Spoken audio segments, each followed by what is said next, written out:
Hello guys, welcome to Nerdy Bacha. Today we are going to discuss important environment and biodiversity organizations part 3. It's a 2-minute series for UPSC, UPPSC and other competitive examinations. इसमें हम environment and biodiversity organizations जो important हैं UPPSC, UPSC और other competitive examinations के लिए वो discuss करेंगे. मैंने already 2 parts पहले discuss कर लिए हैं तो आप जाके देख सकते हो.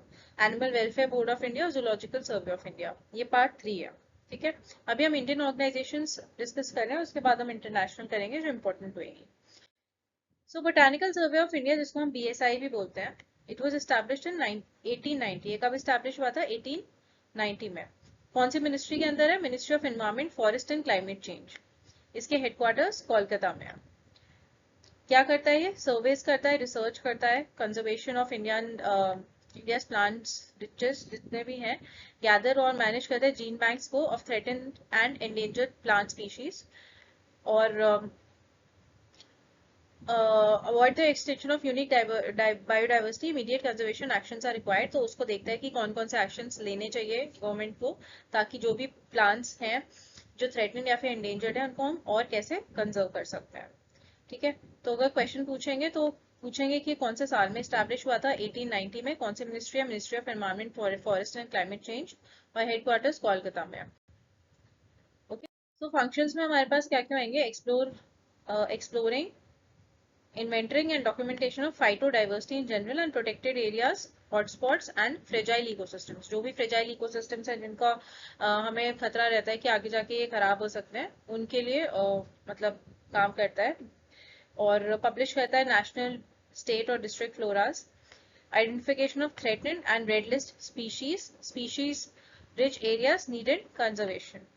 एक्सीटू कंजर्वेशन भी करता है. एक्सीटू कंजर्वेशन का मतलब होता है कि जहाँ पे मतलब बाहर जाके आउटसाइड ऑफ द नेचुरल जो स्पीशीज का एक नेचुरल एरिया होता है, उससे बाहर जाके अगर आप कंजर्व करते हो तो एक्सीटू कंजर्वेशन होता है. अगर आप उसी एरिया में करते हो तो इनसीटू कंजर्वेशन होता है. Outside of the natural ecosystem ex situ होता है, इनसाइड इनसीटू होता है. ठीक है, तो वो भी करता है. फिर survey and documentation of traditional knowledge associated with plants, develop national database of Indian plants. National database को भी डेवलप करता है जहाँ पे हर्बेनियम और लाइफ स्पेसिमेंट्स ये सब चीजें रखी जाती हैं.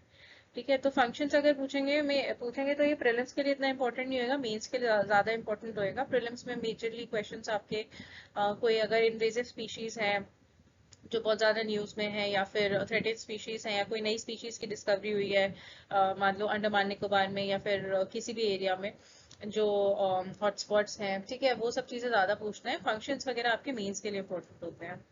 ओके, तो इसमें मैंने क्वेश्चन एक ऐड किया है, ये यूपीएससी 2016 के प्रीलिम्स में आया था.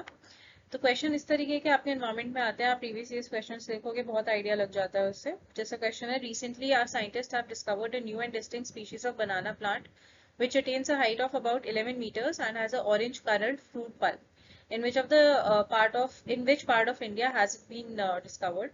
So your options are Andaman Islands, Annamalai Forest, Maikala Hills, या फिर Tropical Rain Forest of Northeast. So इसका राइट आंसर था अंडमान आइलैंड्स. ये क्वेश्चन पूछा था बिकॉज ये करंट अफेयर्स का क्वेश्चन था उस टाइम पे. ठीक है, तो इसलिए क्वेश्चन आते हैं इसमें. अब की इनिशिएटिव्स भी देख लेते हैं बोटानिकल सर्वे ऑफ इंडिया का. Botanical survey of India has floristic surveys of many of the Indian state and union territories. बहुत सारे स्टेट्स और यूनियन टेरिटरीज के सर्वेज कंडक्ट करते हैं. और जैसे कि 68 प्रोटेक्टेड एरियाज, 26 सेक्रेड ग्रूव्स, एक रामसर साइट्स, फ्रेजाइल इकोसिस्टम्स, इन सबके. और towards fulfilling the global strategy for plant conservation, target on एक्सी2 कंजर्वेशन. सो मेनली ये लोग, इनका फोकस होता है कि एक्सी2 कंजर्वेशन, जो मैंने आपको बताया था कि outside of the natural environment, तो एक्सी2 कंजर्वेशन भी करते हैं काफी ज्यादा. एंड बीएसआई ने डेवलप करा एक डिजिटल प्लेटफॉर्म जिसको Indian plant diversity information system भी बोलता है, IPDIS. So this can be important for your prelims. तो ठीक है, सो मैंने पहले भी बताया था कि अगर इन्वायरमेंट ऑर्गेनाइजेशंस पे क्वेश्चंस आएंगे तो मेजरली वो हेडक्वार्टर्स कहाँ है और कब इस्टेब्लिश हुआ था, और अगर उस पर्टिकुलर इंस्टीट्यूट से रिलेटेड कोई ऐसी नई डिस्कवरी है जो उन्होंने करी है, या फिर इन्वायरमेंट में कोई ऐसी नई, जैसे मैंने क्वेश्चन डाला था, तो उससे भी क्वेश्चन आपके आएंगे. फंक्शंस और इनिशिएटिव्स आपके मेजरली मेंस में होता है, बट इनिशिएटिव में जैसे डिजिटल प्लेटफॉर्म है ये पूछ सकते हैं. ठीक है, So here we have completed part 3 of important environment organizations for your competitive examinations, and I'll be coming up with more such videos like this.